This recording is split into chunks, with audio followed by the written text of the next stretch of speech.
27 है 28 कल भी गए 2 बार डाले तो कल के दोनों भी 27 और 28 दोनों डाले। आप किसको दिया था सर? आप वहाँ गए थे, क्या नाम है ये PHQ में, फिर PHQ के बाद BBIP वहाँ गए थे, कल वहाँ डाले हैं। नहीं DM साहब के डिस्ट्रिक्ट मजिस्ट्रेट साहब के यहाँ गए थे कौशाम्बी? मैं कौशाम्बी ने, मैं इलाहाबाद की बता आपको, कौशाम्बी तो भिजवाए तो उसको तो अरेस्ट कर लिए हैं लहरी को। किसी को तो नहीं डाक से नहीं, बाई हैंड भिजवाए, जो चाह रहा है उसी को पकड़ ले रहे हैं। तो कैसे हम तो भिजवा रहे हैं। ओमकार भाई को अरेस्ट कर लिएगा। और हम कल से आपसे कह रहे हैं छोड़ दीजिए, तो हम लोग कोऑपरेट कर रहे हैं आपको। आप कह रहे हैं हम छोड़ रहे हैं, अभी छोड़ रहे हैं, अभी छोड़ रहे हैं, तो कभी छोड़े नहीं किसी को।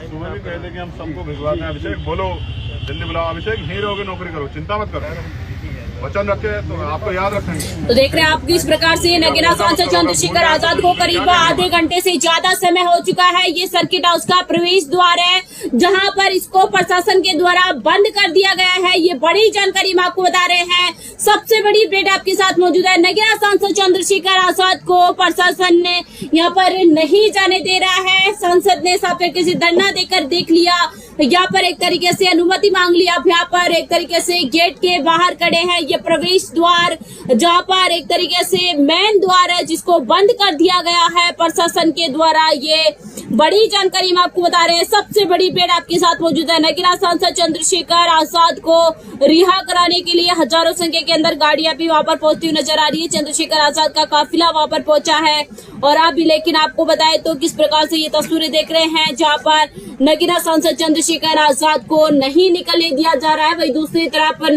चंद्रशेखर आजाद साफ तरीके से पीड़ित परिवार से मिलने को लेकर अड़ते हुए नजर आ रहे हैं। तो ये बड़ी जानकारी हम आपको बता रहे हैं। ये तस्वीरें आप हमारे साथ है वो देखते हुए नजर आ रहे हैं, जहाँ पर भारी संख्या के अंदर कार्यकर्ता भी मौजूद है। कार्यकर्ता योगी सरकार मुर्दाबाद के नारे लगा रहे हैं और साफ तरीके से आपको बताएं तो एक तरीके से प्रशासन और योगी सरकार के ऊपर भी जमकर भड़क रहे हैं कार्यकर्ता।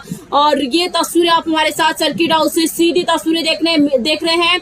दोनों तरफ यहाँ पर एक तरीके से गेट के दोनों तरफ प्रशासन है वो भारी संख्या के अंदर लगा हुआ है। ये बड़ी जानकारी हम आपको बता रहे हैं। ये तस्वीरें आप हमारे साथ वो देखते हुए नजर आ रहे हैं, जहाँ पर नगीना सांसद चंद्रशेखर आजाद को रोका जा रहा है। सबसे बड़ी अपडेट हम आपको बता रहे हैं। चंद्रशेखर आजाद और पुलिस के बीच बहस भी होती हुई नजर आ रही है, झड़प होती हुई नजर आ रही है। तो ये सबसे बड़ी अपडेट हम आपको बता रहे हैं। इस मामले को लेकर बड़ी जानकारी आपके साथ मौजूद है। नगीना सांसद चंद्रशेखर आजाद की यहाँ पर एक तरीके से रोका जा रहा है प्रशासन के द्वारा।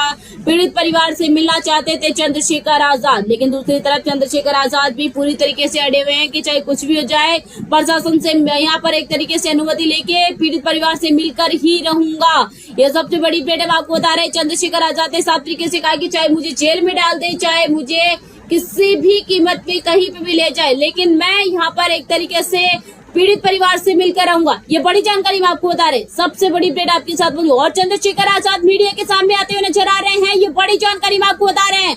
चंद्रशेखर आजाद मीडिया के सामने आते हुए नजर आ रहे हैं। प्रशासन से बहस के बीच चंद्रशेखर आजाद मीडिया से बातचीत करते हुए नजर आ रहे हैं। क्या कुछ कह रहे हैं नगीना सांसद, सुनिए आप हमारे साथ। कारण रहा है और क्या मकसद है?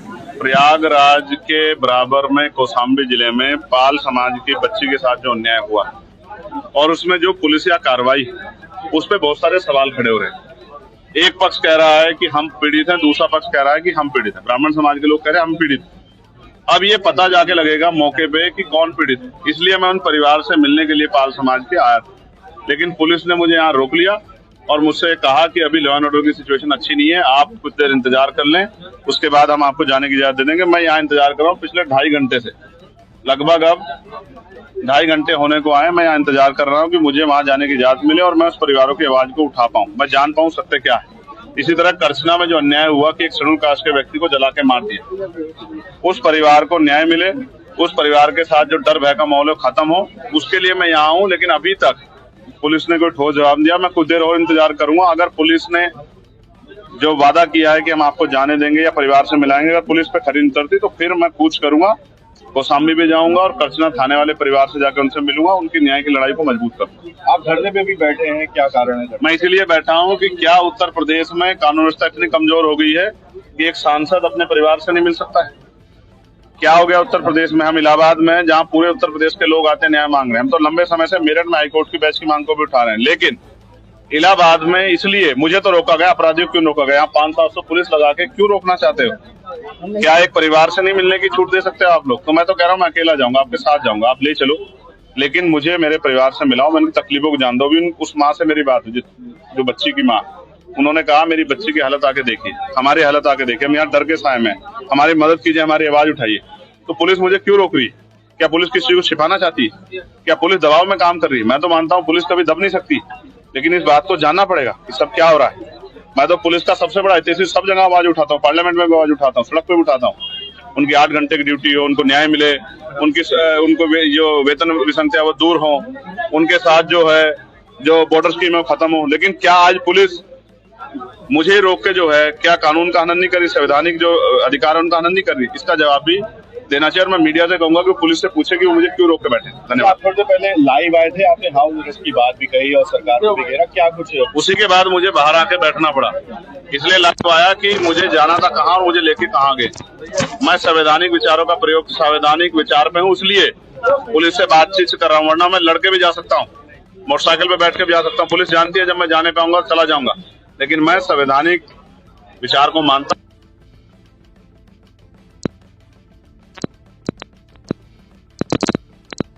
तो फिर अभी तो इलाहाबाद में आप संघर्ष देख रहे हैं, फिर आप लखनऊ में देखना विधानसभा का घेराव होगा, मुख्यमंत्री आवास का घेराव होगा, इतने बड़े पैमाने पे होगा कि पूरे प्रदेश से ट्रेन में लोग आएंगे और लखनऊ का चक्का चक्का जाम कर। अच्छा, इटावा में हाल ही में एक घटना हुई जिसके बाद सुर्खियां तेज होगी, राजनीति जातिवाद पे आ गई, किस तरह से इसको देख रहे हैं? क्या इटावा में आप उस घटना की बात कर रहे हैं जहाँ एक यादव समाज की कथावाचक की चोटी काटी गई, उसको मूत्र जो है उससे नहलाया गया, उसी की बात कर रहे हैं क्या?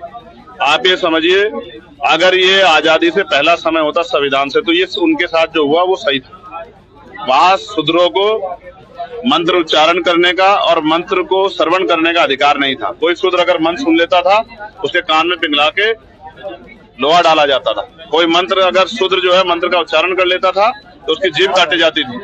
लेकिन अब तो संविधान का युग है, इसमें तो अगर आप किसी को भी, भाई मैं आपसे पूछना चाहता हूँ कि ब्राह्मण समाज के लोग जो आज वहां कह रहे हैं कि भाई हमसे हमारे साथ अन्याय हुआ है, तो मैं पूछना चाहता हूं कि क्षत्रिय को, वैश्य को, महिलाओं को, दलितों को, पिछड़ों को, आदिवासियों को पुजारी बनने का अधिकार क्यों नहीं?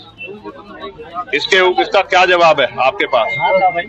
कि आपके पास क्या जवाब है कि संविधान जब सबको बराबर का अधिकार देता तो पूजा करने का अधिकार तो सबको है, कावड़ पे जाने का अधिकार सबको है, लेकिन पुजारी बनने का अधिकार क्यों नहीं है? बाबा साहब अम्बेडकर ने तो पूजा करने के लिए, मंदिर में जाने के लिए, पूजा करने के लिए नहीं, मंदिर में जाने के लिए संघर्ष किया था कालाराम मंदिर में।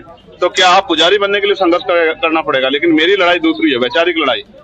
मैं उनका स्वागत नहीं करूंगा, उनके साथ अन्याय हुआ इसलिए मैं उनके साथ खड़ा हूँ, लेकिन मैं चाहता हूँ कि वो भगवान बुद्ध के विचारों की कथा करें, गुरु रविदास जी के, गुरु नानक जी के, गुरु कबीर जी के, प्यारेलाल यादव जी के, बाबू जगदेव प्रसाद कुशवाहा के, संत गाडगे जी के, नारायण महाराज, नारायण गुरु के, बाबू जो है शिव दयाल चौरसिया जी के, महामना रामसु वर्मा जी के, अर्जक संघ वालों के, फूले जी के, साहू जी के विचारों के, बाबा साहब अम्बेडकर, काशीराम जी के, मुलायम सिंह जी के विचारों का प्रचार करें, तो मैं उनकी लड़ाई को सामने खड़े होकर लड़ूंगा। और अगर वो कथा वगैरह पे वो करेंगे, अंधविश्वास पर उनके साथ पाखंडवाद, धर्मांता को बढ़ावा देंगे, तो बस मैं उनकी लड़ाई इतनी लड़ सकता हूँ जो मैंने अभी लड़ी। एक आखिरी प्रश्न, कलकत्ता में गैंगरेप हुआ एक महिला लड़की के साथ, जिसके बाद टीएमसी के लीडर कई विवादित बयान दे रहे हैं, उनका कहना है कि लड़की को वहां जाना ही नहीं चाहिए था। नहीं, ये सब चीजें गलत है, इस पे जांच चल रही है, जांच होकर जो कार्रवाई होगी सबके सामने है। धन्यवाद। देख रहे हैं तस्वीरें आप हमारे साथ। नगीना सांसद चंद्रशेखर आजाद को अभी तक नहीं छोड़ा गया है।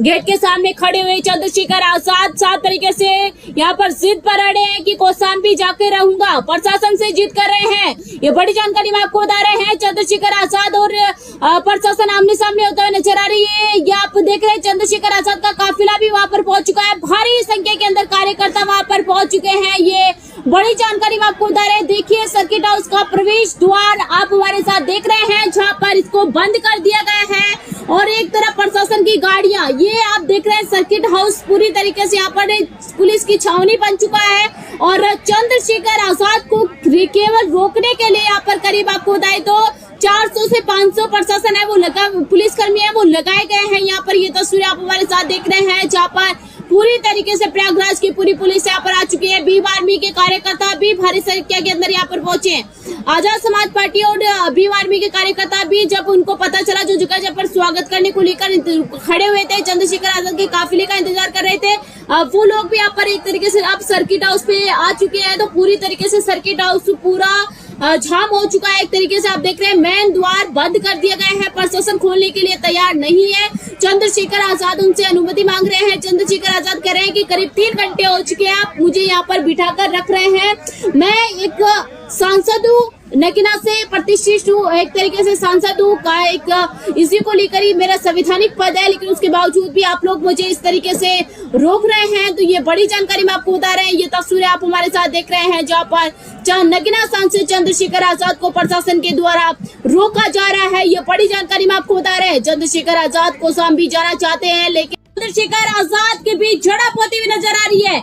यह सबसे बड़ी अपडेट मैं आपको बता रहे हैं। काफी 3 से 4 घंटे हो चुके हैं। चंद्रशेखर आजाद को प्रयागराज के सर्किट हाउस के अंदर बिठा के रखा है। चंद्रशेखर आजाद कौशाम्बी के यहाँ पर गांव में नोरंदा गांव के अंदर जाना चाहते थे, वहां पर पीड़ित परिवार से मिलना चाहते थे, लेकिन चंद्रशेखर आजाद को रोका गया। चंद्रशेखर आजाद को एयरपोर्ट से सीधे प्रशासन अपने साथ लेकर चला गया, उसके बाद वहां पर हिरासत में ले लिया। ये तस्वीरें आप देख रहे हैं हमारे साथ। सर्किट हाउस से बाहर नहीं निकलने दिया जा रहा है। चंद्रशेखर आजाद को वहां पर भारी संख्या के अंदर कार्यकर्ता भी पहुंचते हुए नजर आ रहे हैं। वही दूसरी तरफ आपको बताने की कोशिश करें तो आप